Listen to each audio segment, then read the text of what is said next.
de los espíritus para señalar de que los espíritus, o más conocidos como los fantasmas, son seres desencarnados y conscientes. Es decir, relacionan este texto con los muertos y dan a entender que los muertos están conscientes y podemos comunicarnos con ellos. Este argumento es muy común en el mundo espiritista, en el mundo ocultista, o como se llama muy sofisticadamente, la nueva era, que no es más que satanismo disfrazado. Pero parece que el engaño es muy burdo como para poder confundirnos en eso y aceptarlo. Sin embargo, hay algunos que profesan el cristianismo y también tienen una concepción o explicación bastante cuestionable respecto a esta expresión, Padre de los Espíritus. Vamos a explicar un poquito qué quiere decir esto acá de Padre de los Espíritus. Bueno, en la Biblia se nos enseña un fenómeno gramatical que se conoce como la sinécdoque. La sinécdoque. La sinécdoque quiere decir de que el texto describe un todo mencionando una parte. Repito, la expresión gramatical llamada sinécdoque quiere decir que cuando un autor quiere describir un todo o una realidad consciente, nombrando una de sus partes. Por ejemplo, en vez de decir persona o alma viviente o ser vivo, pues me refiero a esa persona, a ese ser viviente y a ese ser vivo, mencionando una de las partes que lo constituyen. Por ejemplo, en Génesis tenemos la fórmula que constituye al alma viviente o a la persona, al nefesh.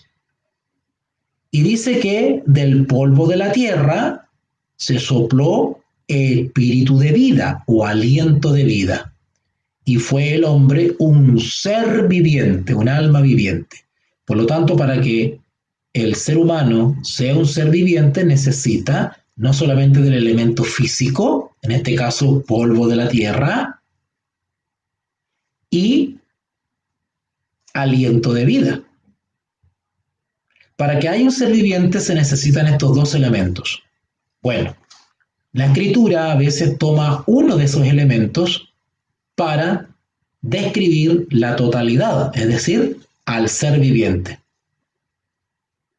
Por eso que a veces el apóstol Pablo dice, Dios os santifique, espíritu, alma y cuerpo, dice él.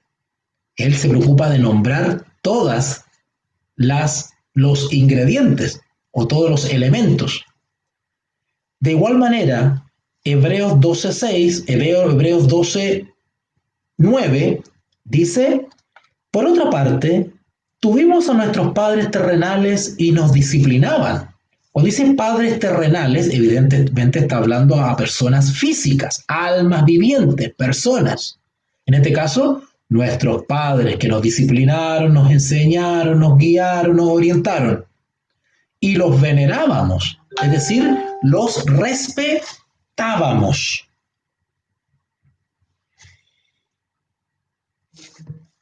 Y luego dice una pregunta. ¿Por qué no obedeceremos mucho mejor al Padre, refiriéndose a Dios el Padre, y dice de los espíritus? Ahí sale en plural. ¿Notaron que lo dice espíritu? ¿Notaron? Porque si dijese espíritu, pues podríamos relacionarlo con el Espíritu Santo. ¿Ok? Acá dice de los espíritus en plural. Y se está refiriendo al aliento de vida que permite que nosotros vivamos.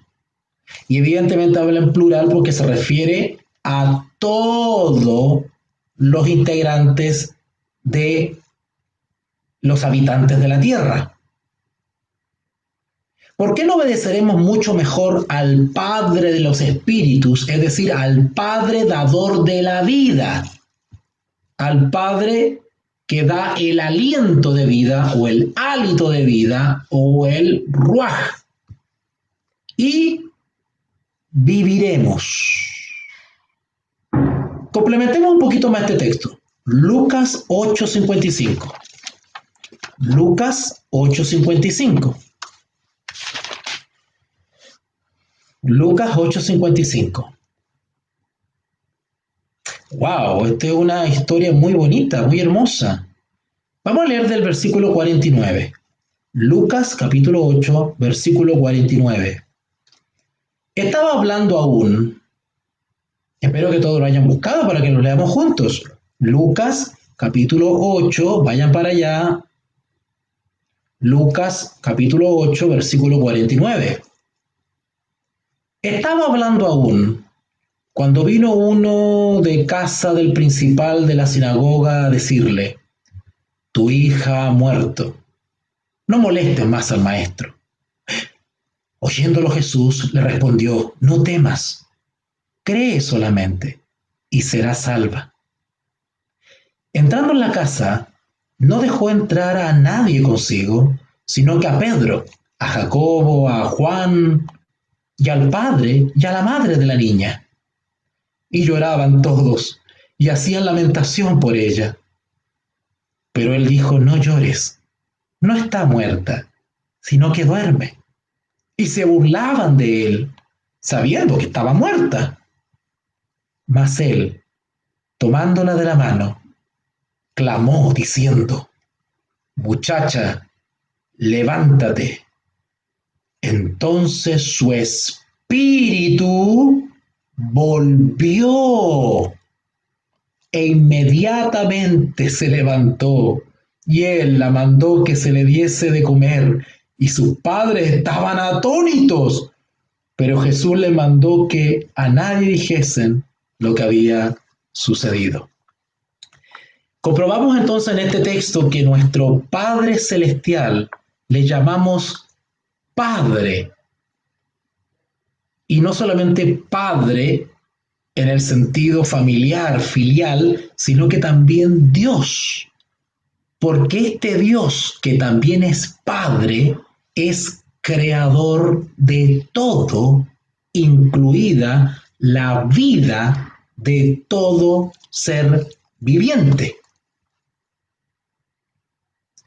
Si ustedes van al libro de Santiago, capítulo 1, versículo 17, Santiago capítulo 1, versículo 17, vamos para allá, está después de Hebreos. Santiago capítulo 1, versículo 17, dice así: toda buena dádiva y todo don perfecto desciende ¿de dónde? De lo alto, del Padre de las luces. Interesante. ¿Ustedes habían leído este texto antes y saben a qué se refiere cuando dice Padre de las luces? En el cual no hay mudanza. Interesante que habla que no hay cambio, no hay mudanza, ni sombra de variación. ¡Wow! Este texto simple y llanamente está haciendo referencia al poder creador todopoderoso de los cielos y la tierra, incluidos los astros. Por eso que dice Padre de las luces o lumbreras. Las potencias de los cielos creadas por nuestro Dios. Es decir, las grandes lumbreras, el sol, la luna, las estrellas y todo astro que produce luminosidad. Y fantástico que dice acá el cual no hay mudanza ni sombra de variación. El universo ha sido creado con un tremendo y majestuoso orden, que el único que tiene el poder de alterarlo es el creador mismo. El orden de los planetas, sus órbitas, la traslación, la rotación, el curso milenario de los cometas y asteroides. ¡Qué maravilloso! En este Padre no hay mudanza ni sombra de variación. Es el Dios que creó la semana literal. 6 días creó Dios el cielo y la tierra, y el séptimo lo descansó y lo santificó, lo apartó y lo bendijo. 6 días literales. Sin embargo, ¿por qué creen ustedes que es necesario que Santiago toque este tema? Y que recalque el poder creador e inmutable de nuestro Dios y Padre, nuestro Dios verdadero.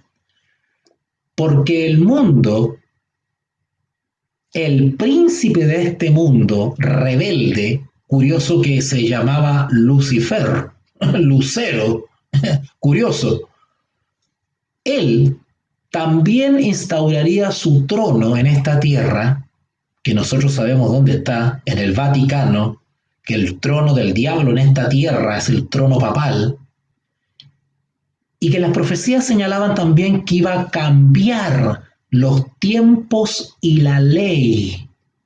Sin embargo, Dios se nos dice acá en Santiago 1:17 que es el Padre de las luces, en el cual no hay mudanza ni sombra de variación. Pero el enemigo de Dios ha querido cambiar los tiempos, la ley, el orden, las instituciones fundadas por Dios, todo lo ha querido alterar. Empezando por el matrimonio. Pero bueno, sigamos nuestra lectura. Entonces, ya hemos visto 2 textos en los cuales categóricamente se nos señala a nuestro gran Dios y Padre, creador de todo. Y ahí en Santiago lo que simplemente dice es que todo don perfecto, todo proviene de nuestro Dios, que es el Padre de las luces, en el cual no hay mudanza ni sombra de variación. Estos 2 pasajes que hemos visto, y por supuesto que hay muchos más, Dios es llamado Padre, porque Él es el origen del universo. Y Él es el que vela por el orden y el cuidado de la misma creación. Otra razón por la cual Dios es llamado Padre es porque salva a su pueblo de sus pecados. Si ustedes se dirigen rápidamente allá a Isaías capítulo 63, Isaías capítulo 63, versículo 16. Isaías capítulo 63, Isaías 63, versículo 16. 63, 16. Dice así: pero tú eres nuestro Padre. Si bien Abraham nos ignora e Israel no nos conoce, tú, oh Jehová, eres nuestro Padre. Escuchen ahora, nuestro Redentor. Perpetuo es tu nombre. Nuestro Dios es Padre y también es nuestro Redentor. ¿Qué significa Redentor? Salvador. ¡Qué hermoso! Y recuerden que en la clase de ayer dijimos que Isaías también profetizaba la venida de un niño, del Salvador, y le llamaba Dios nuestro Padre eterno. Interesante que algunas personas quieren rebajar la divinidad de Jesús, en circunstancia que la Biblia le otorga los mismos atributos y títulos del Padre a Jesús, enseñando que tanto Dios el Padre como Jesucristo son uno y el mismo Dios. Tú, oh Jehová, eres nuestro Padre, nuestro Redentor perpetuo es tu nombre. Isaías dice esto en una oración a Dios. Está pidiendo a Dios que perdone los pecados de su pueblo y que se acerque a ellos con ternura y compasión. ¿Dónde más podía pedir Isaías perdón y ayuda? ¿A quién más? Dios había sido su Padre amoroso. Isaías llama a Dios Padre para enfatizar la misericordia que Dios muestra hacia el pueblo que salva. Por lo tanto, puesto que Dios es nuestro Padre, Isaías fue capaz de decir en un pasaje más conocido que uno de los nombres de Jesucristo sería Padre Eterno. ¿Se acuerdan que lo leímos ayer? En ese pasaje mesiánico, ¿okay? Cuando decía Príncipe de Paz, un niño nos es nacido, Padre Eterno. Dios es Padre porque nos salva, porque es Redentor. Así que los cristianos pueden llamar Padre a Dios, porque Él es no solamente nuestro Hacedor, sino que también es nuestro Salvador. Dios es la fuente de la vida físicamente hablando y de la vida eterna. Sin embargo, hay muchos otros lugares en la Biblia donde Padre se refiere a una persona distinta a Jesucristo. ¡Wow! Ahora estamos entrando en el terreno del misterio de la Trinidad bíblica. Quiero aclarar antes de continuar conceptos y quiero ser majadero en esto. Y creo que es un buen método pedagógico el estar repitiendo constantemente o aclarando, haciendo aclaraciones, porque eso va fijando en nuestra mente una realidad y una verdad. Podemos hablar de Dios en términos generales como una divinidad o deidad, ¿vale? Nuestro Dios creador. Pero cuando hablamos de Dios en relación con Jesucristo, la identificación de este Dios creador cambia y nos referimos a Él como Padre.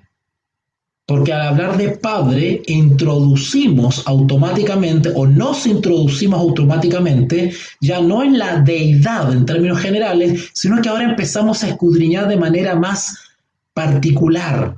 Al decir Padre, pues inmediatamente introducimos la idea del Hijo.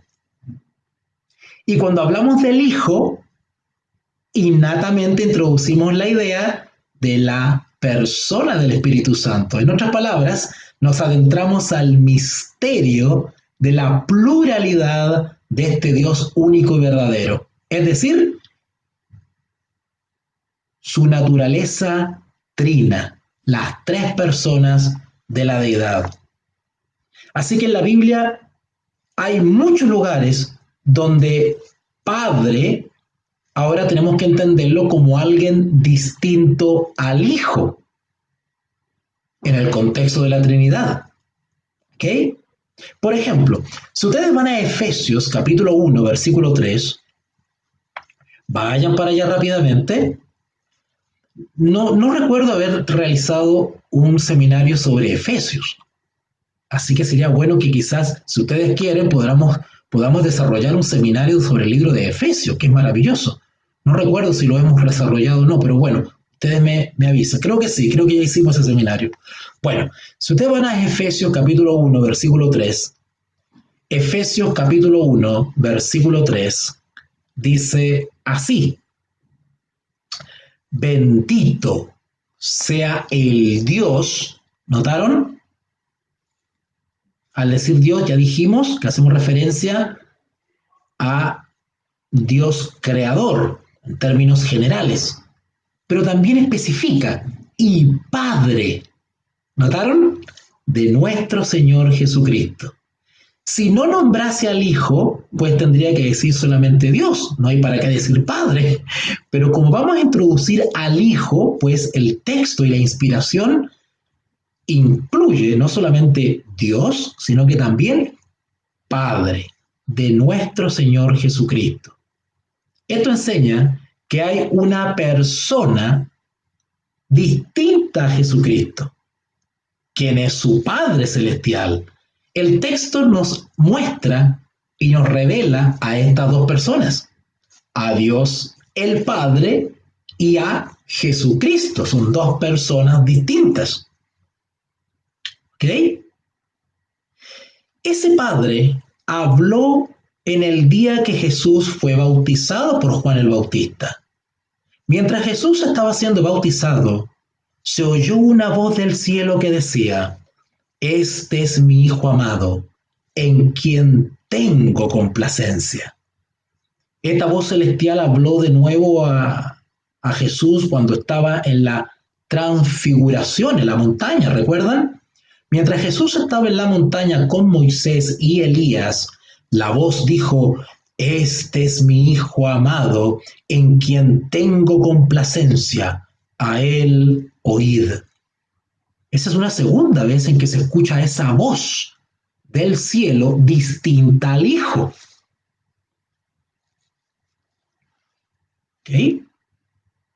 Ese sonido no era la voz del mismo Jesús, porque algún pagano o hereje o neófito en el entendimiento de la Escritura podría decir: no, no existen dos, existe uno solo. Porque el que estaba siendo transfigurado era Dios mismo. Bueno, podríamos preguntarle entonces, ¿y la voz que se escuchó del cielo que dijo: este es mi Hijo amado? Bueno, ¿quién era? Interesante, ¿verdad?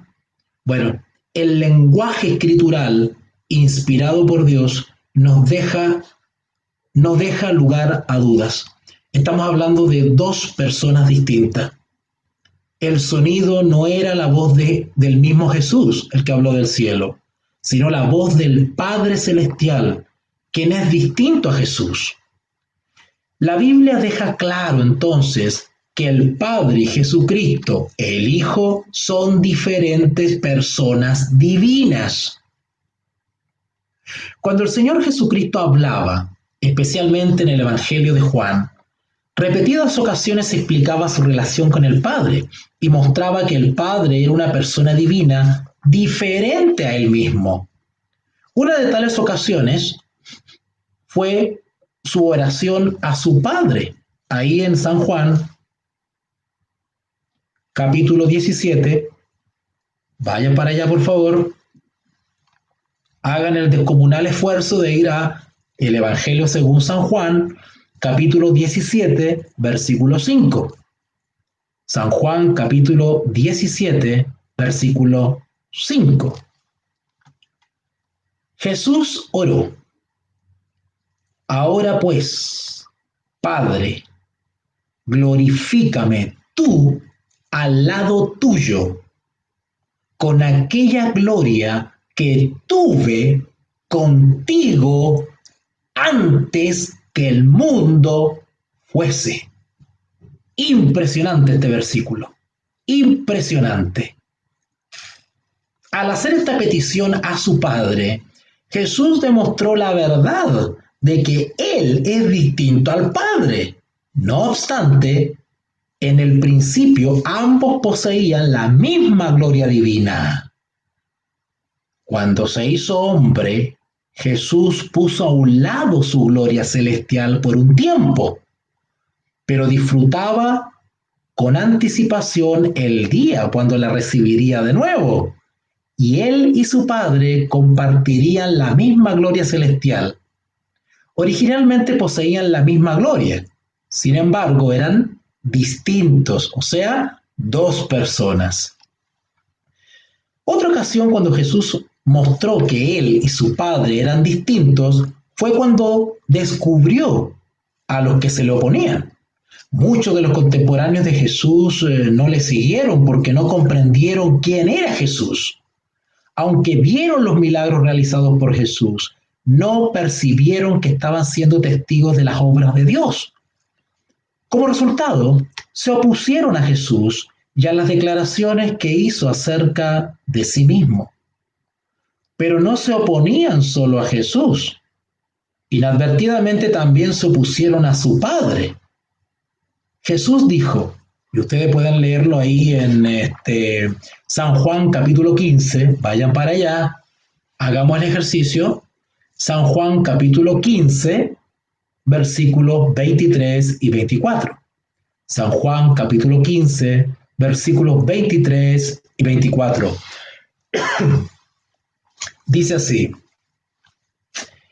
el que me aborrece a mí, también a mi Padre aborrece. ¿Cuántos hay ahí? 2. Y sin embargo son de una misma naturaleza. Por eso que quien se tira contra Jesús y cuestiona su naturaleza y su deidad, se está lanzando contra el mismo creador de los cielos y de la tierra. El que me aborrece a mí, también a mi Padre aborrece. Si yo no hubiese hecho entre ellos obras que ningún otro ha hecho, no tendrían pecado, pero ahora han visto y han aborrecido a mí y a mi Padre. El hecho de que Jesús se refirió a ambos no muestra que él distinguía entre Padre y él. Nos muestra, que él distinguía entre el Padre y él. Aunque ambos compartían la misma gloria en el cielo y merecían la misma reputación en la tierra, eran distintos. Aunque tanto el Padre como el Hijo poseen deidad eterna y comparten la misma gloria, no se parecen del todo el uno al otro. En ciertas maneras, no se parecen el uno al otro. Podemos notar esto en la tarea singular que cada persona cumple para traernos nuestra salvación. El Evangelio de Juan identifica a Dios el Padre como el que envió a Jesús, el Hijo. En el Evangelio de Juan y en sus 3 epístolas, es decir, las 3 cartas de Juan, esta verdad es referida por lo menos 44 veces. El Padre envió al Hijo. Cierta ocasión, Jesús dijo, el que cree en mí, no cree en mí, sino en el que me envió. Por eso que es peligroso lo que hacen algunos especuladores, llamados herejes y paganos, disfrazados de cristianos, que intentan de alguna manera hacer una leve diferenciación en naturaleza, esencia y en sustancia entre Jesús y el Padre. Al menospreciar o cuestionar a Jesús, es inevitablemente que toquemos al Padre. Ahí en San Juan capítulo 12, versículo 44, a ver, vamos para allá. San Juan 12,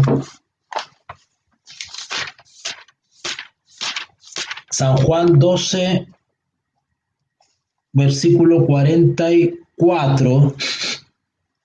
San Juan capítulo 12, versículo 44. Jesús clamó y dijo, el que cree en mí, no cree en mí, sino en el que me envió.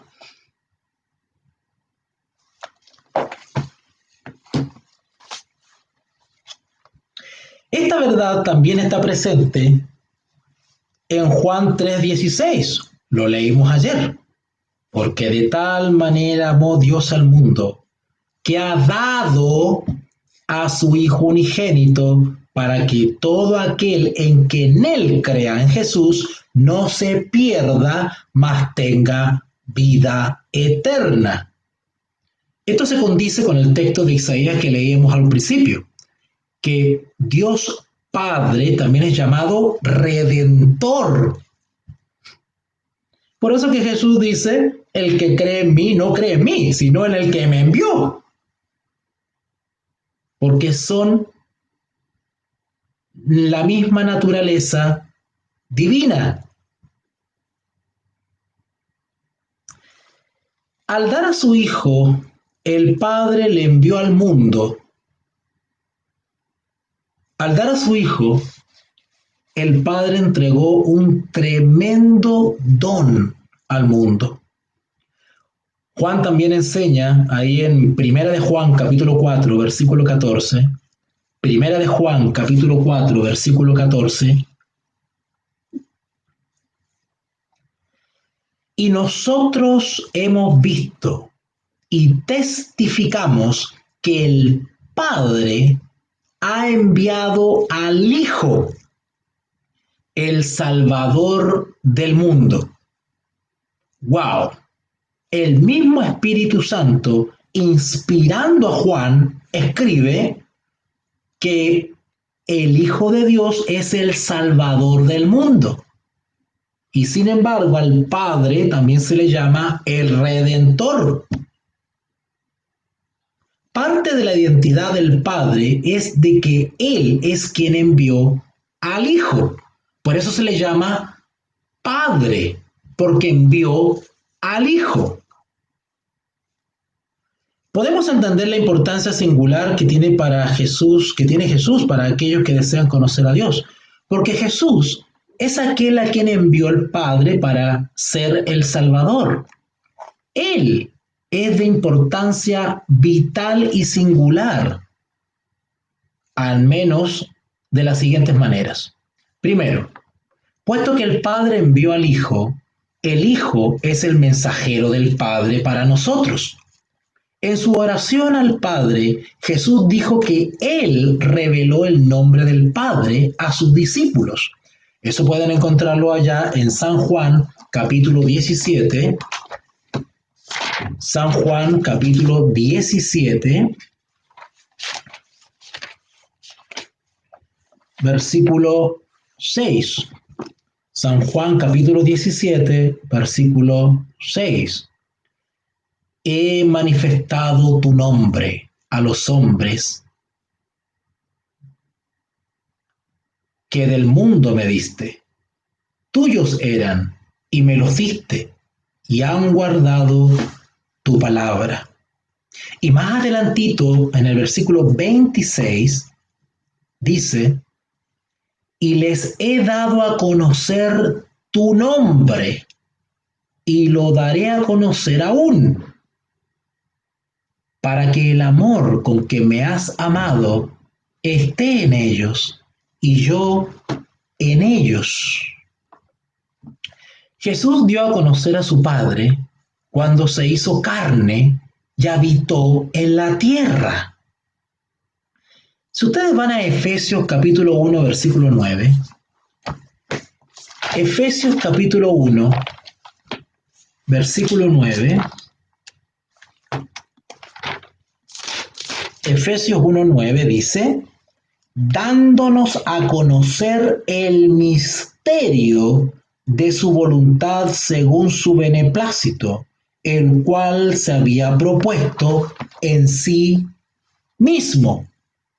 Entonces Efesios 1:9 dice que Jesús dio a conocer el misterio de la voluntad del Padre, de Dios. Por ejemplo, si en algún tiempo no has podido conectar a un amigo que ha vivido lejos por muchos años y te enteras que tu amigo tiene un hijo que vive en tu ciudad, probablemente tratarías de contactar al hijo para saber cómo está tu amigo. Similarmente, si quieres conocer al Padre, ve al Hijo, a quien envió el Padre, puesto que Él mismo es Dios. Jesús es de manera especial capaz de darte a conocer al Padre. Otro aspecto de la singularidad de Jesús es la verdad de que cuando Jesús vino, Él completó la obra que el Padre le encargó que hiciera. En el libro de Hebreos cita a Jesús cuando dijo ahí en Hebreos capítulo 10, versículo 7. Por favor, vayan para allá. Hebreos capítulo 10, versículo 7. Hebreos capítulo 10, versículo 7. Hay una frase maravillosa que está ahí, que dice, he aquí que vengo. ¿La encontraron? Hebreos 10, 7. He aquí que vengo, oh Dios, para hacer tu voluntad.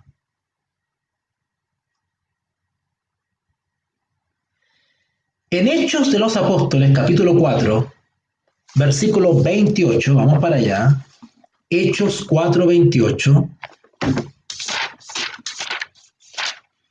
Hechos 4, 28 dice, para hacer cuanto tu mano y tu consejo habían antes determinado que sucediera. Hechos nos dice que todo lo que pasó en la vida de Cristo fue planeado por su Padre. Porque lo que el Hijo vino a hacer fue implementar el plan de salvación. Puesto que Jesús obedeció perfectamente a su Padre que él envió, estamos seguros que la salvación que Jesús ofrece satisface todos los requerimientos del Padre. Jesús hizo todo lo que era necesario para remover nuestro pecado y reconciliarnos con el Padre. Además, cuando el Padre envió al Hijo, Jesús, a esta tierra en forma de un hombre, le dio el poder y la autoridad necesarias para realizar la obra del Padre. El Padre le dio a Jesucristo el poder para dar su vida y para volverla a tomar. Jesús también declaró que el Padre dio al Hijo el derecho de juzgar. Esto muestra de nuevo que el Padre no meramente envió al Hijo como un hombre para ser el Salvador, también preparó a Jesucristo de manera singular con toda la autoridad necesaria para salvar a los pecadores completamente y para llevar la historia humana hacia su final. Cuando Jesús fue enviado por el Padre, vino en nombre del Padre para lograr y ofrecernos la salvación de nuestros pecados. Quizá debamos tomar un momento para notar que esta relación entre el Padre y el Hijo en nuestra salvación nos deja mirar un poco más claramente el drama que tuvo lugar en la creación. Cuando Dios creó los cielos y la tierra, Él habló y el mundo llegó a existir. Pero ya hemos descubierto en la Biblia de que todas las cosas fueron hechas a través de Cristo. También así el pecador es salvado a través de Cristo. En cada caso, Jesucristo, el Hijo, realiza lo que el Padre ha decidido que ocurra. El apóstol Pablo escribió allá en Primera de Corintios, capítulo 8, Primera de Corintios, capítulo 8, versículo 6. Primera de Corintios, capítulo 8, versículo 6. Un Señor, Jesucristo, por medio del cual son todas las cosas, y nosotros por medio de Él. Así como el Padre nos salvó por medio de Jesucristo, el Hijo, así también fue el Padre quien nos creó por medio del Hijo. El hecho de que hemos mencionado a dos personas, al Padre y al Hijo, que son divinos, puede causar que nos preguntemos si esto nos requiere seguir dos religiones distintas. El hecho que hayan dos personas, como el Padre y el Hijo, ¿quiere decir que hay dos religiones? ¿Dos espíritus? ¿Dos dioses? ¿Debemos adorar al Padre como una religión y al Hijo como otra religión? La respuesta a esta pregunta viene de la verdad de que el Padre envió al Hijo. Nuestra respuesta a Jesús constituye nuestra respuesta al Padre. En las relaciones humanas demostramos respecto de nuestros amigos al tratar con respeto los regalos que ellos nos dan. Similarmente, la fe en Jesucristo es fe en el Padre que le envió. Jesús dijo, el que no honra al Hijo, no honra al Padre que le envió. Hay una unidad perfecta. ¿Y qué es lo que tenemos que entender a la luz de las expresiones bíblicas? Puesto que Jesús obedeció completamente a su Padre, confiar en la vida y muerte de Jesús significa que confiamos que la provisión del Padre para la salvación es completa. Puesto que el Padre envió al Hijo, nuestra confianza en Jesús es confianza en el regalo del Padre. La fe en el Hijo es fe en el Padre. También esto es así, porque aprendemos acerca del Padre al aprender acerca de Jesús. Solo Él nos revela al Padre. Por lo tanto, Jesús dijo ahí en San Juan 14:9, el que me ha visto a mí, ha visto al Padre. Puesto que el Padre vino a nosotros enviando a su Hijo, nosotros vamos al Padre yendo al Hijo.